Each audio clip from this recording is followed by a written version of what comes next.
En 2023, 11% des athlètes de MMA sont contrôlés positifs aux tests antidopage, 5% en kickboxing, 4,6% en haltérophilie, 3,1% en force athlétique et 2,9% au judo. Et en calisthenics, le sport le plus beau de la Terre, il y en a évidemment 0%. En tout cas, c'est ce que la plupart des athlètes aimeraient faire croire, ou au moins aimeraient croire que ce soit vrai. Imagine si tu apprenais que ton athlète préféré avec une progression légendaire se dopait depuis le début. Le biais de persévérance de la croyance est un biais psychologique très connu chez les humains. Plus on croit que quelque chose est vrai pendant longtemps, plus on aura du mal à admettre qu'on s'est trompé. Le biais de conspiration est aussi un biais psychologique qui nous pousse à chercher toutes les explications possibles pour nous sentir détenteurs d'une vérité interdite ou d'une vérité exclusive. Entre tous ces biais-là, j'ai essayé de ne pas laisser mes croyances du passé affecter ce que j'allais dire. Et de ne pas non plus vouloir à tout prix trouver une vérité cachée comme quoi les athlètes étaient dopés, alors qu'en fait, pas forcément. Dans cette vidéo, on va voir les coulisses du dopage, est-ce que c'est réellement problématique de le faire en calisthenics, mais surtout, est-ce qu'il y a des athlètes de haut niveau qui sont dopés? Allez, c'est parti. La créatine, c'est du dopage. Donc déjà, de une, je veux dire une chose, ceux qui pensent que la créatine c'est un stéroïde, je leur chie à l'arrêt, je leur pisse dessus. Ah, ça va mieux. Bon alors, qui a raison entre Simon et Thibaut? En fait, beaucoup de personnes répètent ce qu'ils entendent sans vraiment comprendre les choses. Pour ça, on va donc regarder la définition du dopage. Le dopage est défini comme l'utilisation de substances ou de méthodes interdites dans le but d'améliorer artificiellement les performances physiques ou mentales, généralement dans un contexte sportif. Il est considéré comme contraire à l'éthique sportive, à l'esprit de compétition équitable et à la santé des athlètes. Avec cette définition, ça nous dit déjà pas mal de choses. Premièrement, si les substances ne sont pas interdites en compétition, alors ce n'est pas du dopage. À partir de là, aucun athlète de calisthenics est dopé, puisqu'en compétition, il n'y a rien qui est vraiment interdit. Ensuite, le deuxième point, c'est d'améliorer artificiellement les performances. Et là, ça pose problème, parce que la testostérone est naturelle, mais pourtant c'est considéré comme un produit dopant.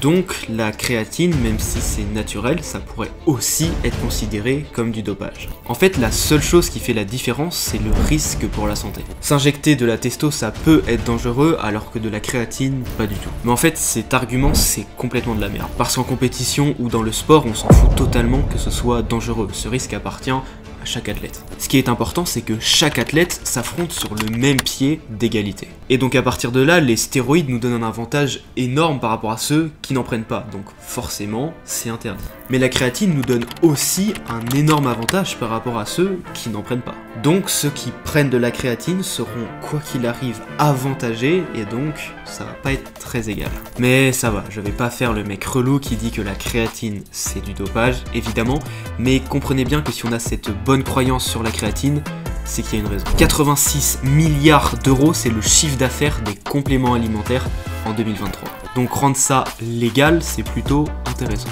Bref, nous on va parler du dopage qui est interdit en compétition. Il faut savoir qu'il existe deux types de stéroïdes. Les stéroïdes humains, qui proviennent donc de nous, la testostérone, les hormones de croissance, etc.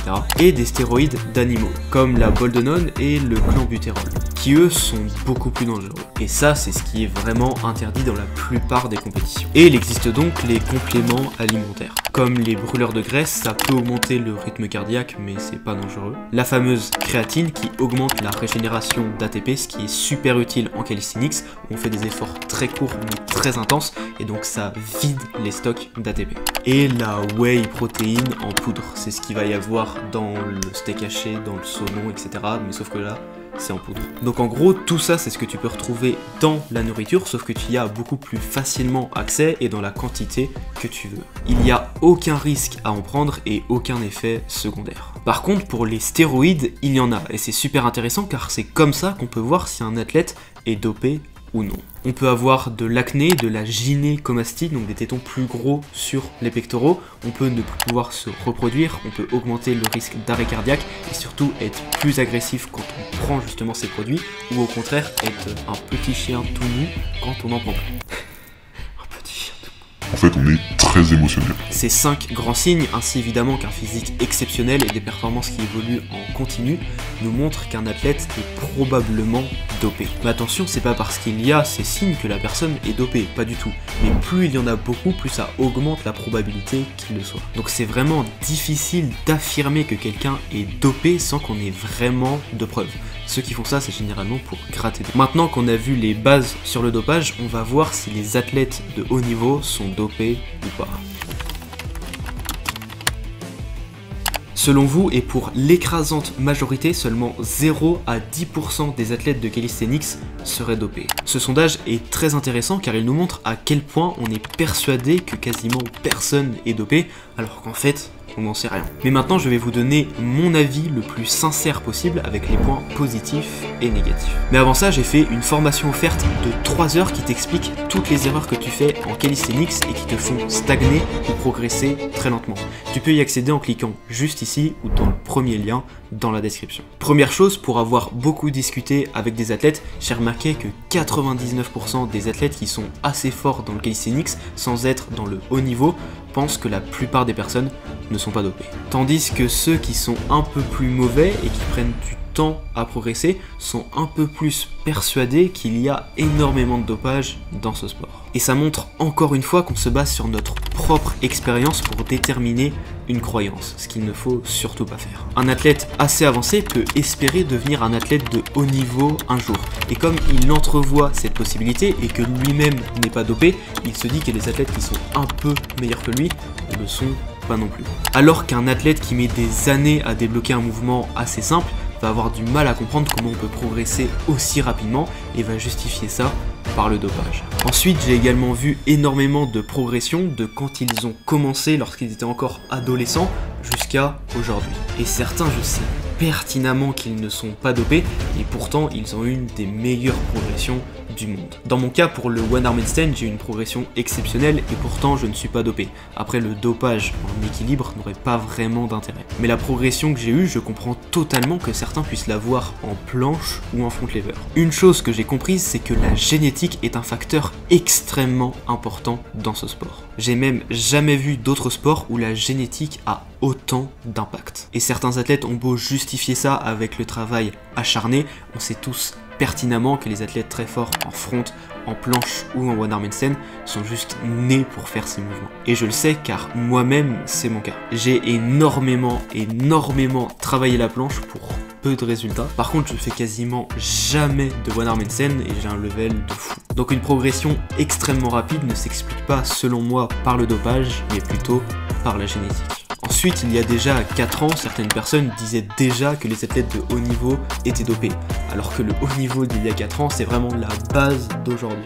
Et donc maintenant, on sait qu'ils n'étaient pas dopés. En tout cas, ils avaient un niveau largement atteignable naturellement. Et aujourd'hui, on est encore loin d'un niveau trop élevé que presque plus personne ne peut atteindre. Il y a toujours un gars avec une golden génétique qui s'entraîne bien et en 3-4 ans, il arrive à rattraper les meilleurs du monde. C'est la preuve qu'on est très loin du niveau maximum. Ensuite, j'ai une autre théorie qui me ferait dire que le dopage n'a en fait que très peu d'intérêt en calisthenics. Car oui, ça va augmenter un peu ta force, ça va améliorer ta récupération, mais ça aura toujours pas un énorme impact sur ta progression. Car les mouvements sont tellement techniques que déjà il faut les comprendre et ils nécessitent tous un moment d'adaptation assez long, donc en fait le risque de blessure serait extrêmement élevé. Et en plus de ça, le dopage ne change pas ta génétique. Donc si tu es grand, peu importe à quel point tu te dopes, ton bras de levier il sera toujours extrêmement compliqué pour débloquer des mouvements. C'est pour ça que ça n'en vaut pas trop la peine non plus. Et les athlètes de haut niveau qui ont une golden génétique et qui voudraient aller encore plus loin ne sont pas trop amenés à se doper parce que ça coûte quand même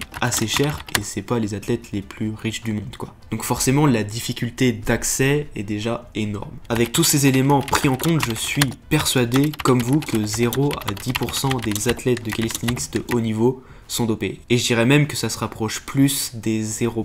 Alors peut-être que je vis dans le monde des bisounours, mais je sais pertinemment que le haut niveau d'aujourd'hui est largement atteignable naturellement pour quelqu'un qui a une bonne génétique. Après, évidemment, comme dans tous les sports, il y en a forcément qui sont dopés, ça en fait aucun doute. Mais je pense que ça reste une minorité. Après, il y a des cas quand même où on a un petit peu le doute parce qu'il y a pas mal de preuves, mais il faudrait faire du cas par cas. Mais si t'es des athlètes sans avoir de preuves ou simplement qu'ils ne souhaitent pas en parler, c'est simplement attiser la haine, créer des croyances limitantes et peut-être même accuser à tort quelqu'un. Cela n'aurait donc selon moi aucun intérêt. Ton avis sur le dopage m'intéresse sincèrement et j'ai hâte de savoir ce que tu en as pensé. Si tu es d'accord ou pas d'accord avec ce que j'ai dit, n'hésite pas à le marquer en commentaire sans citer de nom, sinon je devrais supprimer le commentaire. Tu peux cliquer juste ici pour regarder ma formation offerte de 3 heures en calisthenics qui t'explique comment arrêter de stagner en répétant les mêmes erreurs.